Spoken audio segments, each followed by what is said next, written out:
Hey, it's Harlan, and I'm here with my calculator. Why am I here with my calculator? Because I'm counting calories. Now, let's see. My height is this. My ideal weight is this. I'm active. Oh, wait, I exercise. Wait a second. I exercise for how many hours today? How many minutes? Was it a strenuous exercise or a not so strenuous exercise? Hold on, let me check. I don't know. Is rowing strenuous? What about weightlifting? I'm telling you that one of the biggest things that people do when they come to keto is they start counting calories. Any dieter knows that in order to lose weight, you have to count calories. Right? Right? Wrong. You see, keto isn't about counting calories. Keto is about training your body to eat when you're hungry and stop when you're full. People say, oh, you should drink 128 gallons of water a day. Okay, no. Truth of the matter is, you should have 4 gallons of water a day. No, you should walk around with a gallon jug in your hand and you should constantly be drinking water. No. Keto is about drinking when you're thirsty and stopping when you're not. So many people want to reinvent keto to be more of the same of what they did, but it didn't work then. Here's the bottom line. On keto, what's going to happen is you're going to become something that's called fat adapted. Fat adapted means that you're going to start burning fat. An amazing thing happens when you start burning fat. You stop feeling hungry. This happens only if you get enough fat into your system. Now, if you're in a group for any length of time, you'll see people talking about fasting. We'll be talking about fasting later on. It's not a requirement to do keto. Some people talk about fasting like I just fasted for 98 days. Oh no, I'm like Jesus and Moses. I fasted for 40 days and 40 nights.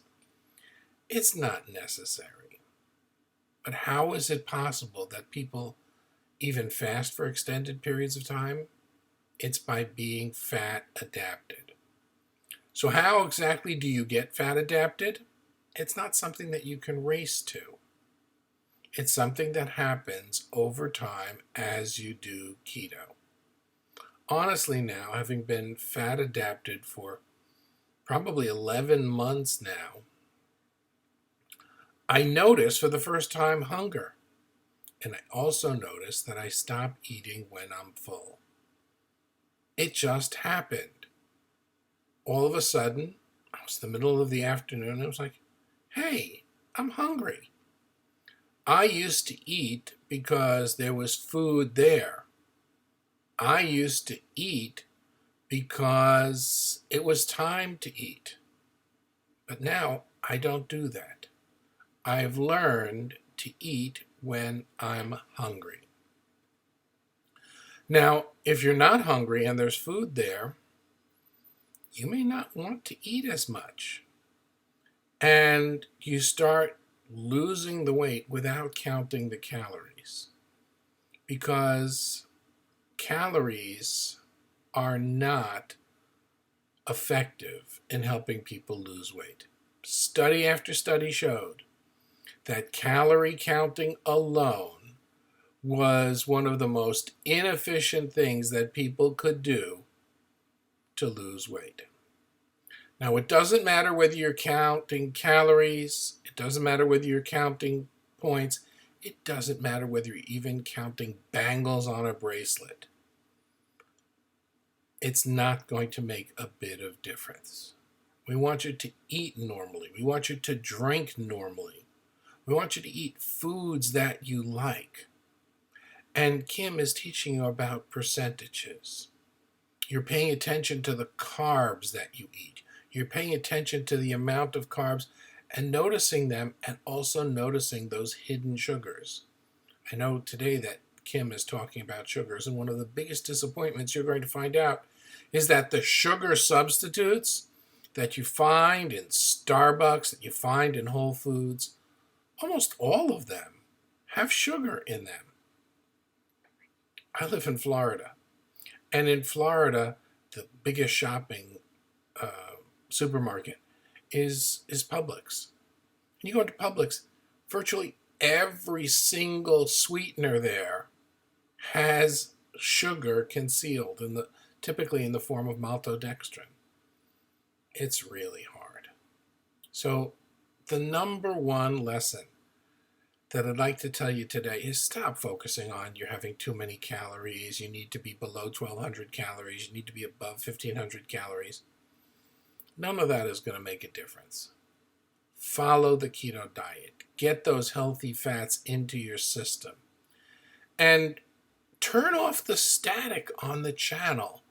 All the people telling you that what you're doing can't work.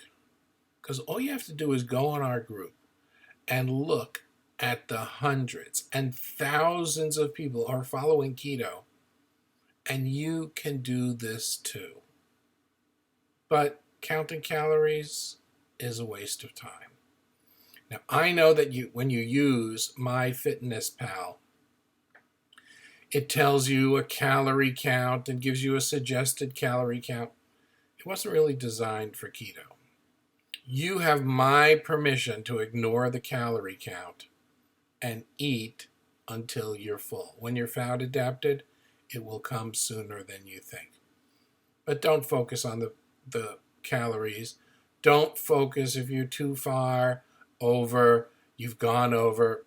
None of that is important. You'll see that when you start measuring yourself, you're going to be a success. Don't count calories, count success.